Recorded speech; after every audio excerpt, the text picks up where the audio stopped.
What's up, everyone? This is Christian Duke back with another great podcast with another great delegate. Today is Tuesday, July 19th. We have a lot to talk about. We're getting real close to the convention, and I feel that these podcasts are important because we get to know the delegates on a personal basis, on an individual basis, what they're all about, what they have to say, and what they believe in. As always, these podcasts are available at votingagainstthepeople.com, where we expose elected officials and superdelegates that vote against the citizens. Today, I'm very excited to bring on a good friend. He is a national delegate from New Jersey. I'd like to welcome Wayne Lewis. Wayne, how are you tonight? Good. How are you doing, Christian? I'm doing excellent. Wayne, if you could share with us, because every delegate has a different story for why they ran for delegate. But before that, if you could tell us a little bit about yourself, what line of work you're in, what jobs you've had, and then also talk to us about your decision to run for delegate. Okay. Well, let's see. I was a former math teacher at Penn State University. I also have degrees in molecular biology and biochemistry. For the last 12 years or so, I've been playing poker full time. It sounds like a weird way to make a living, but there's if you can do it, the lifestyle is pretty free. It keeps you out from under the thumbs of the oligarchy for the most part, which is Mhm. something I really like about it, and gives you a lot of free time. I've been involved in the Sanders campaign since the beginning. I first started getting interested in politics about 2.5, 3 years ago. The main drivers for me are climate change, systemic corruption, and severe income and wealth inequality. These are all interrelated and kind of work together, putting the world on the fast track to hell Absolutely. in a handbasket. When you talk about climate change, though, I mean, I know we talked off air a little bit, and you have a lot to say on the matter, and it's not just the issue of climate change, but it's also the issue of public funding for campaigns. It's Citizen United. There's so much there. So um, why don't we start with climate change? And again, I really want the delegates to talk about what's near and dear to their heart. So let's start with climate change, then possibly segue into. I know there's an issue you have with GMO, which we all do with the GMO labeling, which is a very big fight. And then, of course, we talk about the fight for 15 and anything else you'd like to talk about issue-wise, because I think it's very important. I mean, Wayne was not big into politics, but from what it sounds like, you got into it because of Bernie and the political revolution, and you want to fight against, establishment corruption. So, it's important that we understand, the why, what issues are so important to you that they made you want to get involved.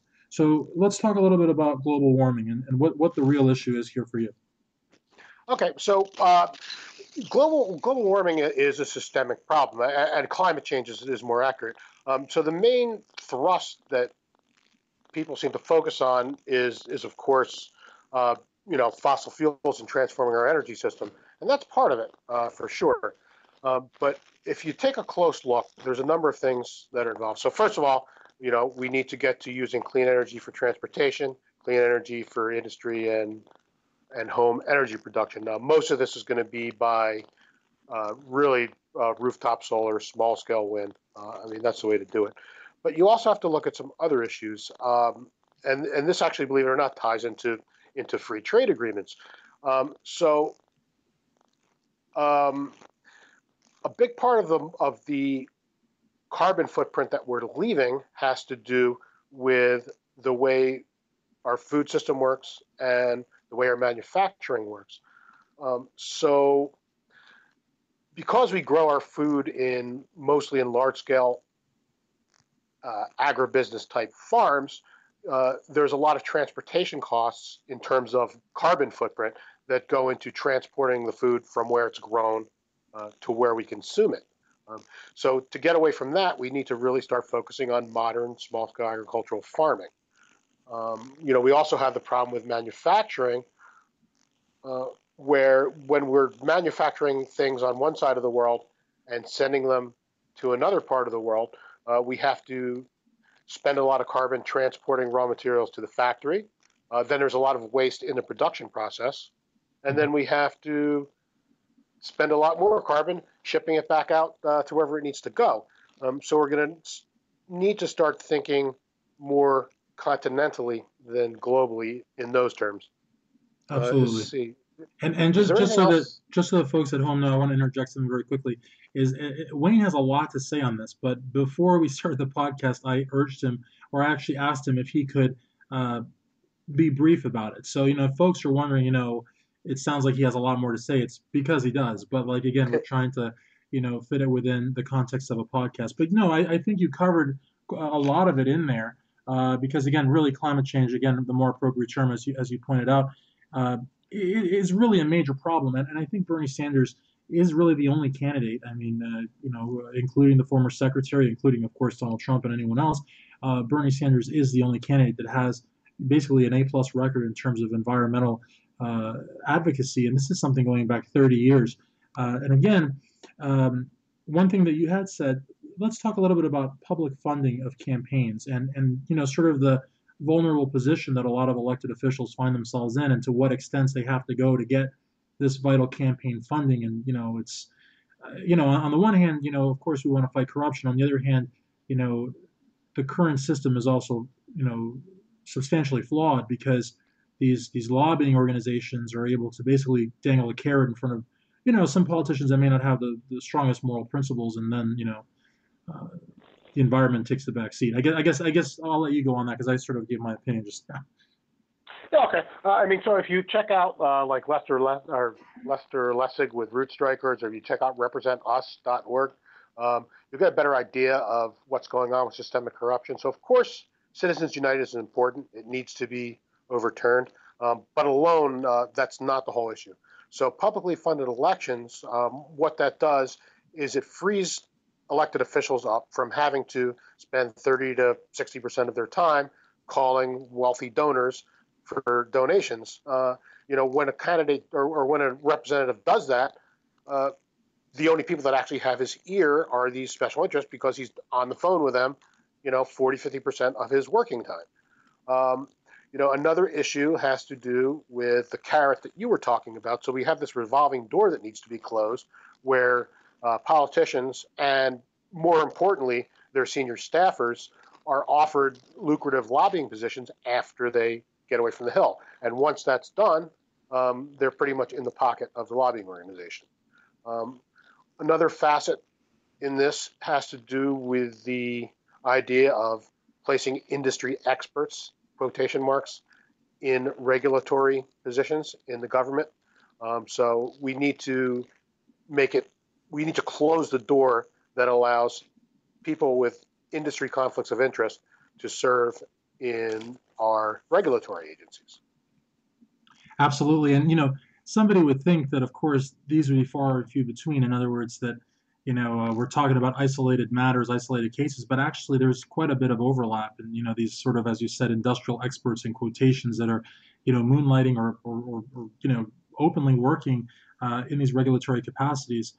And, it's troubling. It's troubling. And again, it's usually you find a lot, I think, I don't know, correct me if I'm wrong, probably the fossil fuel industry and other sort of Yeah, multi-billion so dollar endeavors. the big, so the chemical industry, agribusiness, and fossil fuel industry are the biggest violators. But pharmaceutical industry is another major problem. And don't get me started on what's going on with our pharmaceutical industry. The what Bernie Sanders notes about the drugs being far too expensive in the United States is, of course, very important. But another big problem that hasn't really been addressed by anybody is the uh, the marketing of the pharmaceutical industry and this whole concept of risk factor based medicine, which is really, there's very little evidence, or basically none at all, that it actually works. We have millions of people in this country taking chronic medications for vaguely defined risk factors like cholesterol, slightly elevated blood pressure, uh, any number of things. And in general, there's no real evidence that these medications actually do anything for them. Interesting. Yeah, so you can actually, there's a great expose called "Suddenly Sick" from the Seattle newspaper. It Hmm. was out a couple of years ago that really talks about the issue here. As a matter of fact, the AMA has made a stand that they do not want to see marketing to consumers for drugs anymore. Hmm. So they're fighting for that issue. And one of the things lacking in the pharmaceuticals and a lot of these other gigantic endeavors is regulations. And I tell you, I used to think, I mean, years ago, there was the example of the buses with senior citizens that would literally just cross over into Canada and they would get, I'm not even talking Mm-hmm. about generic, I'm talking about like the full strength name brand products for sometimes 70% below markup. And what's crazy is that I mean, Canada is not a communist country. I mean, this is still a free enterprise, it's regulated, but these companies selling the product 70% under markup in America, we're still cutting a profit, obviously. So it's mind-boggling how little control the government exerts over this massive industry, and uh, It's and the money is endless. I mean, they have deep, very, very deep pockets, I'm sure, and they keep a lot of these politicians very well funded. it's So been lobbied for. That's exactly what happened. Every one of these industries has strongly lobbied for for what it is that they want. That's why our economy is rigged the way it is. yeah, I I mean, mean, it's wild. And even in Cuba, they just came out with a. They've been working on it for like 20 years, and it's an experimental drug that slows the growth of tumors in lung cancer patients. yeah, The I've seen it. Yeah, and the treatment costs $1 is what it Hmm. costs. I mean, granted, Cuba's a communist country, but still it costs $1. But I mean, as soon as these pharmaceuticals get a hold of it, they're going to make it like some of the pills for multiple sclerosis or others. I mean, some of these pills are $500-$600 a pill. You know what I mean? So I mean, it's Well, out because on the other hand, also another problem with the pharmaceuticals, I guess, also deals with the hospitals. I mean, they gouge the insurance companies and the hospitals because they know they're going to pay, and it's just like this whole I don't know. It's certainly yeah. So what we need is single payer healthcare, and there really is no substitute for it. You need to keep our healthcare system as far away from the profit motive as possible. and I think And that goes yeah, for I'm sorry, go ahead. no So no that no, goes for really all things that would be thought of as fundamental human services. hmm Um, really need to be strongly separated from profit motive. At least our idea of fiduciary responsibility since the '60s. Um, absolutely, so if you hmm uh, no no, go ahead. I'm see, sorry. so now there's some new concepts called benefit corporation. So it's a new way to incorporate that, in the corporate charter. It more is discussed than simply um, value for the shareholder. So benefit corporations have fundamental uh, motives that include helping the community, helping society, and helping the planet. So if you have that in your charter, the executives can make decisions that may be less than optimal for profit as long as they fulfill other things in the charter. And Absolutely. that's kind of the direction that we need to be looking at. Yeah, You because I could, mean, there's certain. I'm sorry. There's certain areas, where I mean, I know that our friends on the right, Republicans, conservatives, and whatever else. I mean, there's some folks that, quite frankly, are a little bit more than conservatives. But I don't want to call them fascists, but nonetheless, they believe that the markets will cure any issue, and the competition is the best, and this and that. But quite frankly, though, I do believe that some government regulation in certain fields is necessary, and I seriously believe pharmaceuticals and healthcare should be one of them. I mean, government should most definitely be in there because, again, I believe that healthcare is a right, not a privilege, and yep. and some of these seniors, I mean, they're on fixed incomes and they simply just cannot make ends meet, and they shouldn't have to take a generic or a lower dose medication just because they can't afford the full dose. It's insane, and some seniors, you even have some seniors cutting their pills in half just to be able to get by. That should not happen in America. Mm-hmm. So, Yeah, and as yeah, far as the free market thing goes, don't get me started because economics is something I spend a lot of time thinking about. Um, Classical economics is complete horseshit. yeah, Sorry to use that terminology. no, it's fine. Top to bottom, it's based on. So I would just be a mathematician. So it's based on axiomatic systems. Certain assumptions are made as fundamentally true.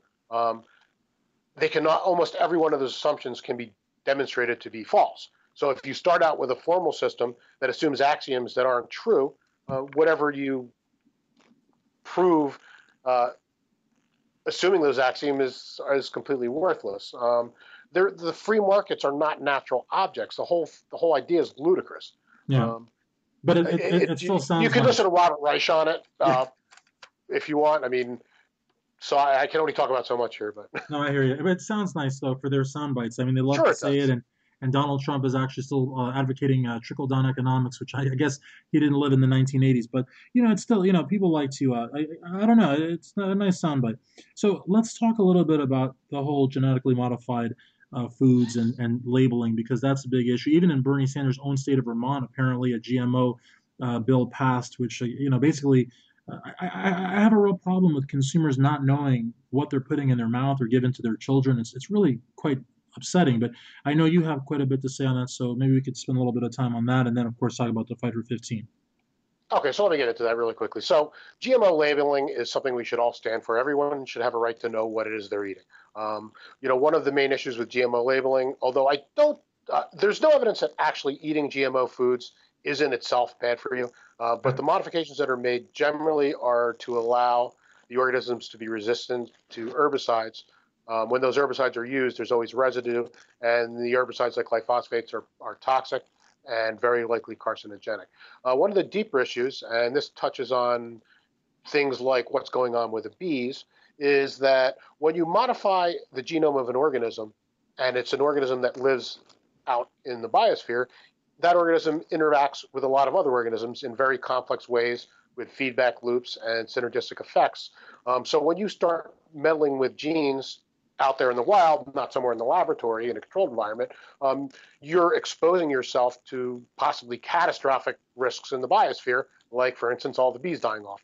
We have no real understanding of the deeper effects of changing a single gene in an organism.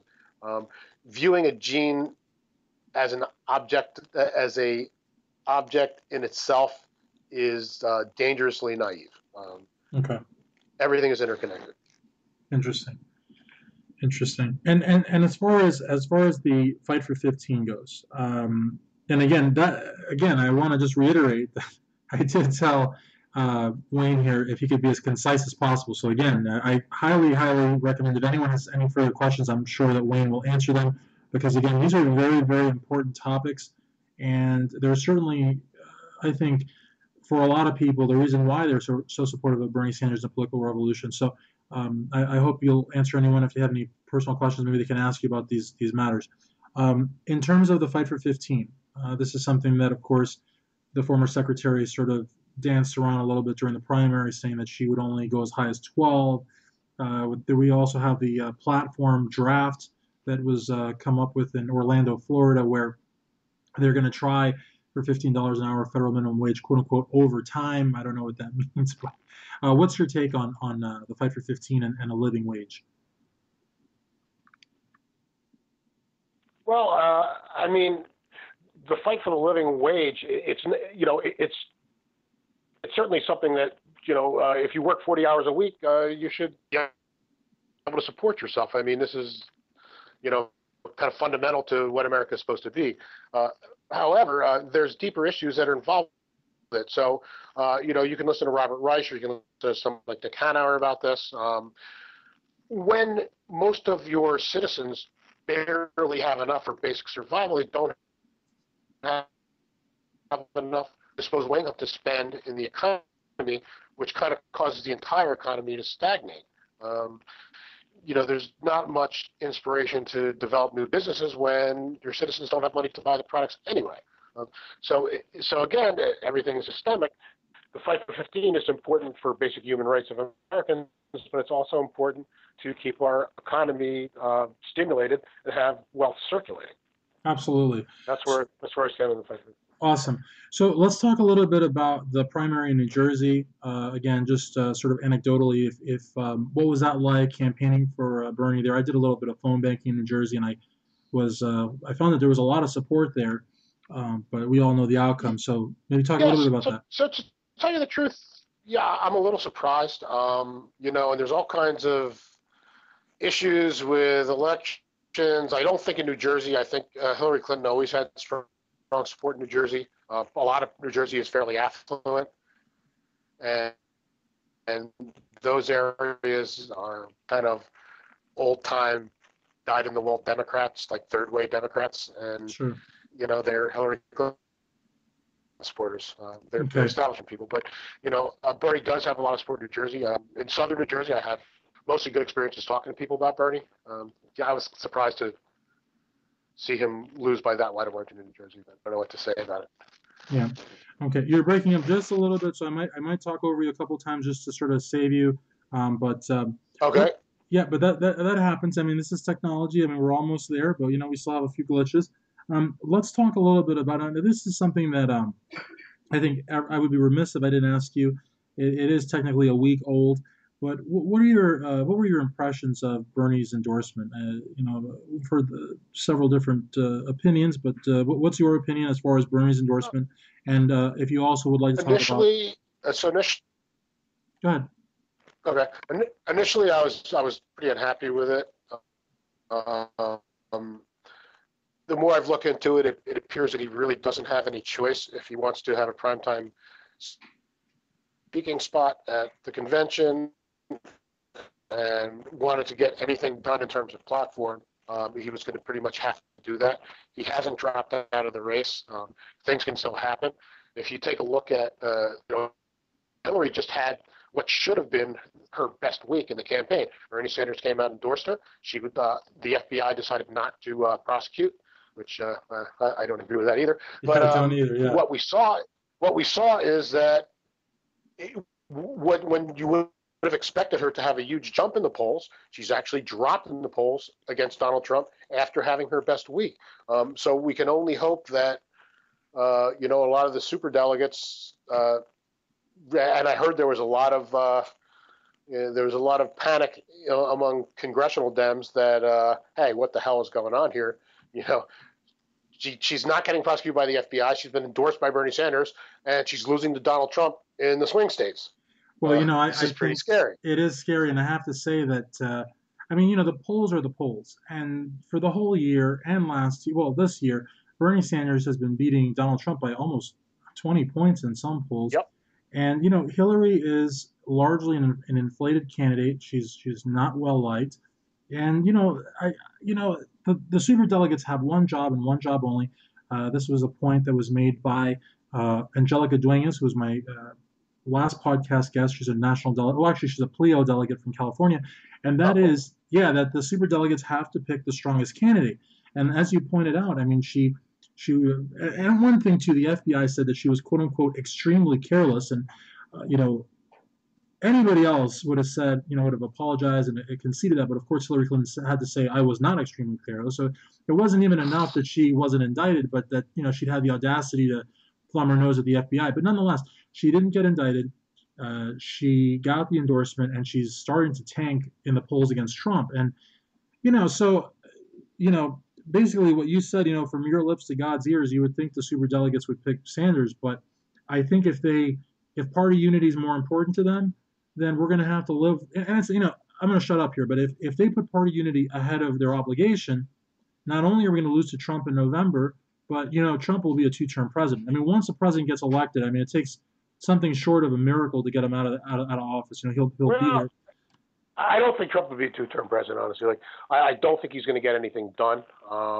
Good point. He's going to meet with a lot of obstructionism from both sides. That's and true. If he does get elected, the Green Party, the UPP, the progressive movement is going to explode. Yeah, and that is a point too that I made to Angelica also. Yeah, that actually a Trump victory would expedite the process for us. I mean, in the end, progressives are going to win no matter what. But to have to go through 4 years of Trump, I mean, it basically dive the country into the ground. And well, actually, and actually now some of the senators, there have been rumors that some of the senators are kind of a little, exactly what we talked about. Some of the senators are looking at the polls, but of course, I don't know if that means you're going to vote for Sanders. I don't know. I don't know. Yeah, I don't know about that, but we're gonna have to see. It takes. I think it would take. I don't know. I was going to say stones, but I don't want to be sexist. I think it would take a lot of guts to do that, and I just don't know if some of these establishment figures have it. I don't know if they see that or not. But and the other thing too is, I mean, not to get bogged down on this issue, but even if Trump is only a four-term, excuse me, what am I saying? Even if Trump is only president for 4 years, that might still be just enough to sway the Supreme Court. I mean, in 4 years, he could put a couple. It could, yeah. It's not. Listen. I'm not voting for him. No, I'm not either. But it's just frightening, though, that and especially if Hillary continues to tank towards the convention, it would be crazy to me that the superdelegates would still vote for her. Um, I don't know. Let's talk a little bit about your plans for the convention. Again, I mean, I know Bernie's endorsement, of course, I'm sure hit everybody. Yeah, but it's not. I mean, so that's not a concession. It's an It's not a endorsement. concession, and again, and that's something that I think the press wanted. Bernie said in his whole in the last conference call, we are going to have a roll call vote, and every one of his pledged delegates is going to vote for him in the first ballot. Absolutely. There's a lot of us that are going to vote for him in every ballot, no matter what.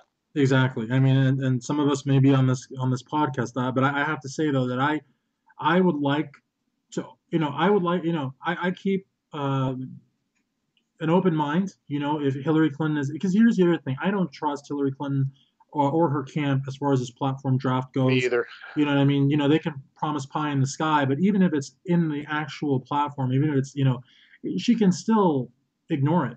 And the thing about it too is that she's not really one of the most trustworthy people either. I mean, she's been a flip No. flopper her entire career, and even now, even when I mean, I think what really takes the cake is when she tried to sell herself as a progressive. I thought But that was, I mean, that what we're lasted going all of 2 weeks, but I mean, she still tried to do it. what we're going to have to do. Um, I've I've been back and forth with thinking about how strong the Green Party is, and overall they haven't marketed themselves well. Even though platform wise, I agree with them more than anybody.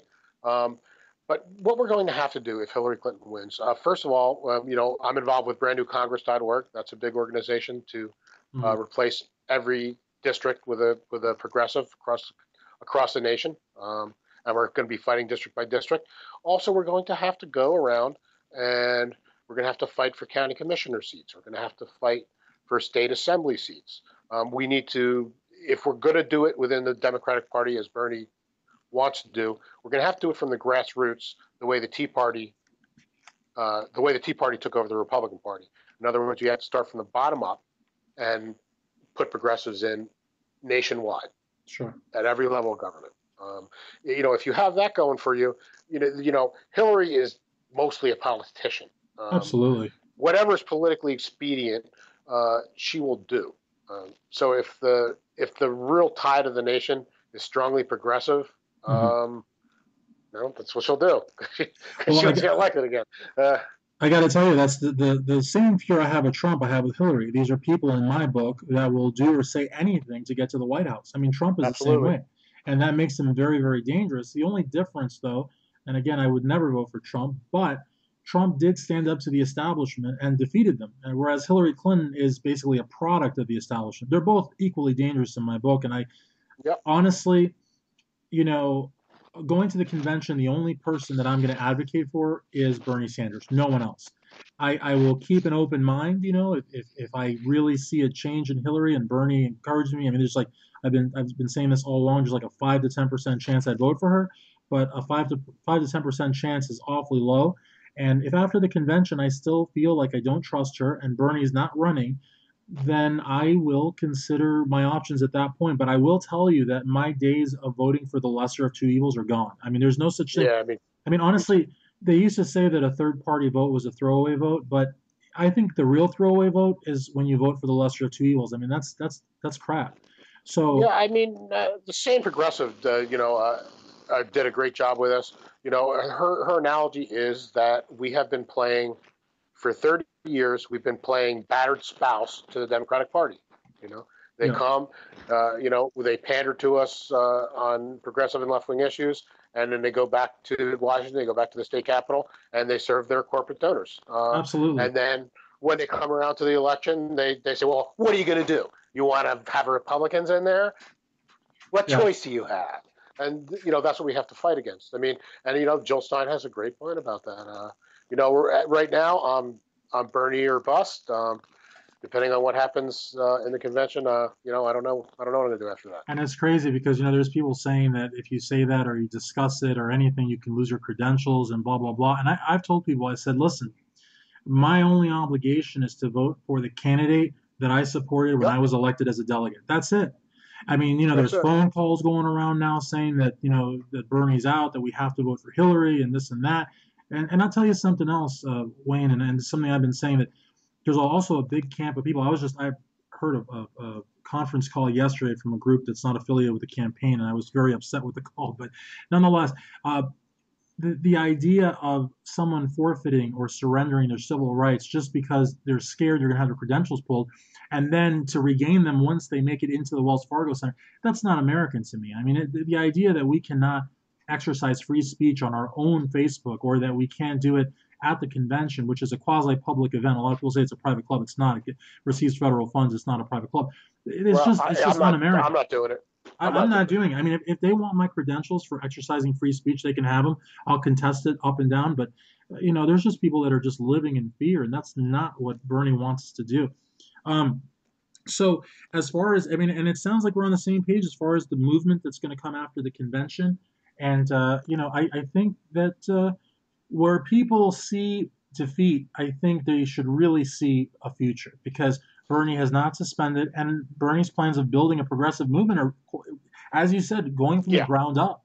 It's and not. it's much more important than the presidential. It's important because of the Supreme Court and Yeah. whatnot. But overall, what's really important is that the movement from the ground up continues strongly, no matter who Now, wins the I will presidency. tell you one thing on my wish list, and I think there's a better chance, of Led Zeppelin getting together, even with the original drummer coming back from the dead. But I mean, still, I hope that we get rid of the electoral college, because if that system wasn't in place, you could potentially have a libertarian or a green that's popular enough win the Hmm. presidency with a plurality. But right now, and this is what I try to tell some of the folks that are giving Bernie a hard time.